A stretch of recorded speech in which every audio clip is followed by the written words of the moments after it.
The moment I finished this gown, I couldn't believe how gorgeous it looked. Every stitch brought me closer to something far more beautiful than I imagined. Join me in today's tutorial as I'll be sharing with you step by step on how you can make yours too. And be sure to subscribe so you don't miss my future creations. For this dress, I worked with just 2 yards of plain crepe.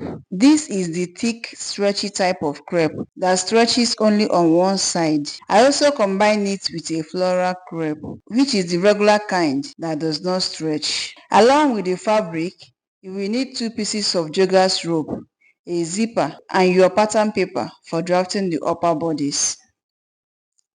So now, let's begin with the drafting.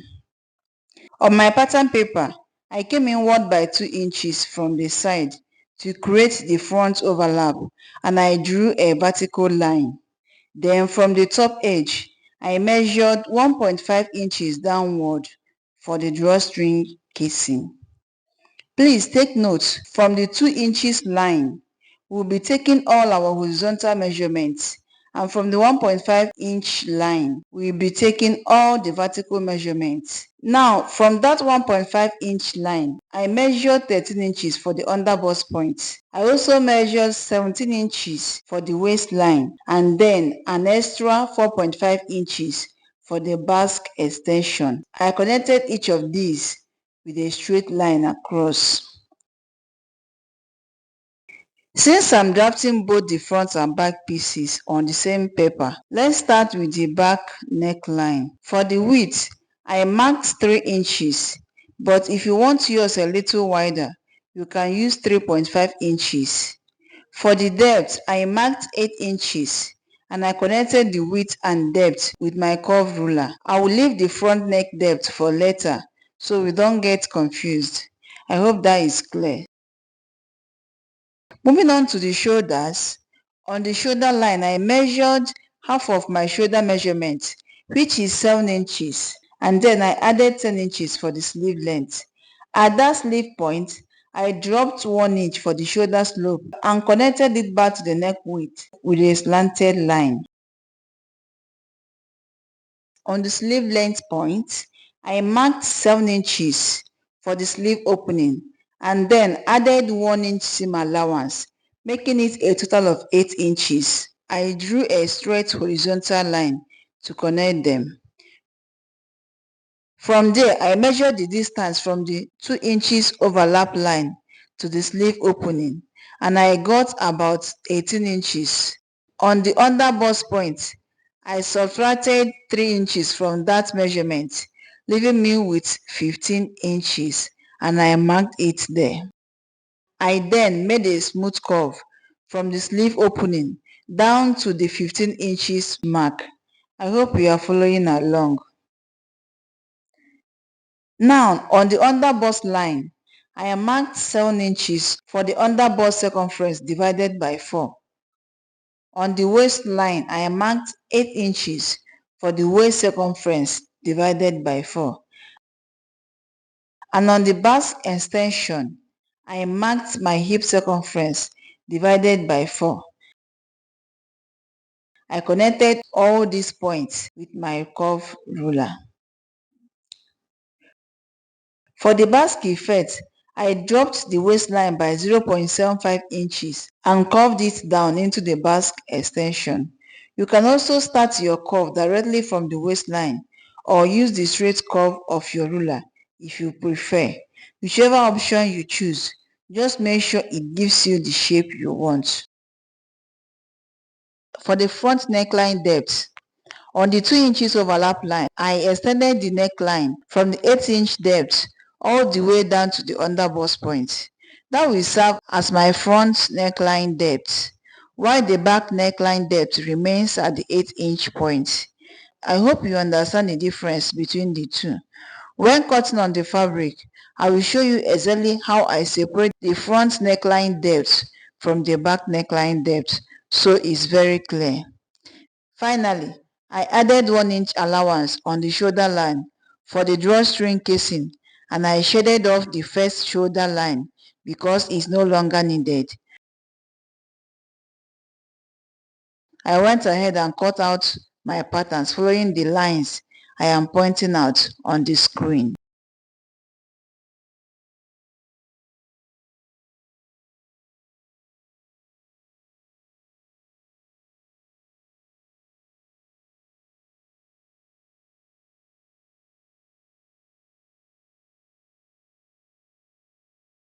Now let's use the pattern to cut the fabric pieces.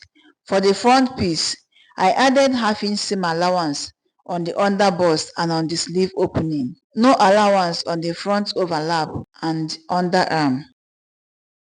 For the front band, I added half-inch allowance on the underbust and Basque extension and 1.5 inches on the side. I also made sure to cut on fold, so there was no allowance on the center front. For the back piece, I first folded in the 2-inch allowance, then added 1-inch zipper allowance.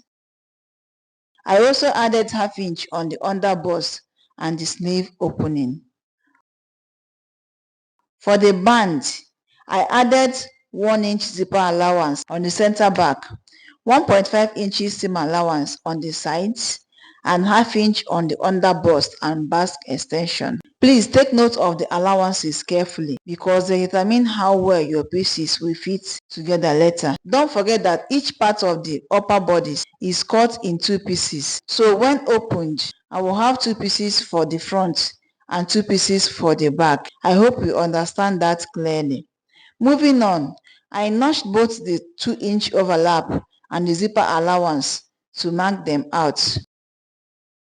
Next, I prepared my interfacing. I already had this piece of interfacing cut out, which I will be using to turn the neckline. I placed both the front and back fabric pieces on the interfacing and cut out the exact same neckline shape for each one. The width of the interfacing really depends on your preference, so you can adjust yours as you like.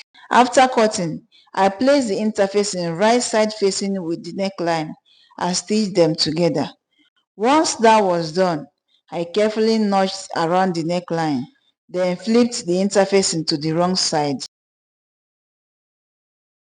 I also top stitched the seam allowance on the interfacing to help the neckline lay flat. I repeated the exact same process on all 4 pieces, that is, both the front and back pieces. After that, I inserted hemming gum in between the interfacing and the main fabric, then gave it a good hot press with my iron. If you don't have a steam iron, don't forget to sprinkle a little water for best results. I repeated this pressing process for all the remaining 3 pieces as well. Pressing at every stage makes your sewing look neat and professional, so don't skip it. After the hot pressing, I went ahead to run a gathering stitch on the underbust of each of the 4 pieces, and I also hemmed the sleeve opening of each of them separately. Now, to avoid any form of confusion at this stage, I arranged the front pieces first, then placed the back pieces on them. I stitched them together at the shoulder seam using the 1-inch allowance we created earlier for the drawstring casing. By doing this, the 4 separate pieces are now joined into 2 parts, one front and one back. Each pair is stitched together at the shoulders. So instead of 4 individual pieces, we now have 2. The next step was to take each shoulder seam allowance, fold it in neatly and stitch it down separately to create the casing for the drawstrings. Once the casings were ready, I took my jogger ropes, folded them into 2 and measured them against the shoulder. I made sure each rope was slightly longer than the fabric shoulder. Then I cut the ropes from the center, not from the edge. This gave me 4 ropes, each for one shoulder casing. To prevent fraying, I burned the edges gently with a lighter. Please be careful here so you don't burn your rope. If you don't have this type of rope available, you can always make your own rope with fabric. They still look beautiful. After preparing the ropes, I used a safety pin to insert each one into its shoulder casing. I made sure that each rope came out at the neckline. Then after inserting all 4 ropes, I carefully pulled them inward until they were no longer visible at the neckline. Finally, I went ahead to top stitch around the neckline of my fabric. This step also stitched the ropes in place. If you're enjoying this tutorial so far, don't forget to like this video and subscribe so you don't miss the next step. Now that we are done with the drawstring, let's move over to the underbust area. The first thing I did was to pull one of the threads from the gathering stitches we made earlier to create gathers along the underbust. Make sure your gathers stop at the 2-inch notch we marked earlier. Don't let them extend beyond that point. Take a moment to spread your gathers evenly. If you notice bunching in one area, use your fingers to distribute the fabric so that everything looks neat and balanced. Once I was happy with the gathers, I brought in my front waistband and notched the center. I then placed the notch on the bodice against the notch on the waistband, with right side facing each other, and stitched them together. Matching the notches is very important because it keeps the garment centered and prevents twisting. Next, I repeated the same process with the second side of the waistband, checking that notches lined up perfectly before stitching. For the back piece, I also made sure my gathers did not extend into the zipper allowance. After that, I placed the waistband right side facing the bodice, lined it up neatly and stitched it down. If you would like a cleaner inside finish, cut 2 of each waistband piece. After stitching the first waistband the way I just showed you, place the second waistband with its right side facing the wrong side of your body, then top stitch it down. This will neatly sandwich your seam allowance inside, giving the garment a professional look.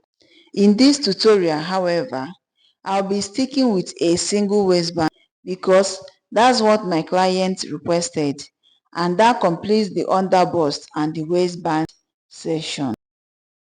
After stitching, I pulled the drawstring to form a neat ruched effect on the upper bodice. I placed the bodice pieces right side facing each other, and at this stage, I trimmed half an inch from the center back. This is very important because it helps to prevent puffiness around the zipper area. This adjustment should have been done during drafting, but since I skipped it earlier, I'm correcting it now. Once that was done, I stitched the sides together. Instead of using the 1.5 inches seam allowance we added during drafting, I used 2 inches. This is because my fabric is very stretchy and I wanted the bodice to be more fitted.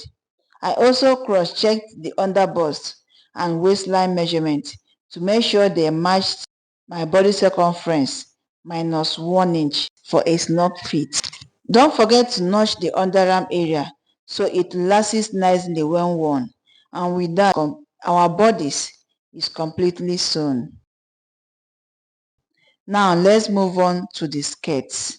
To determine how much fabric needed for the width, I measured from one zipper allowance across to the front to the other zipper allowance. Whatever you get from this measurement, multiply it by 2.5 or even 3 inches. That will give you enough fullness for gathering. For the skirt length, subtract your shoulder to half length measurement from your full dress length. Don't include the basque extension or shoulder allowance in this calculation. From that result, add about 1.5 to 2 inches allowance for hemming and for joining it to the bodice. In my case, I simply use the full length of my fabric, which is about 58 inches, and cut it into 2 panels with the necessary allowances. Now you can choose to simply gather these panels as your skirts, but because I wanted my hemline to be perfectly even, I made a few adjustments here. I placed the 2 panels right side facing each other. From one side, I notched 1 inch for the zipper allowance.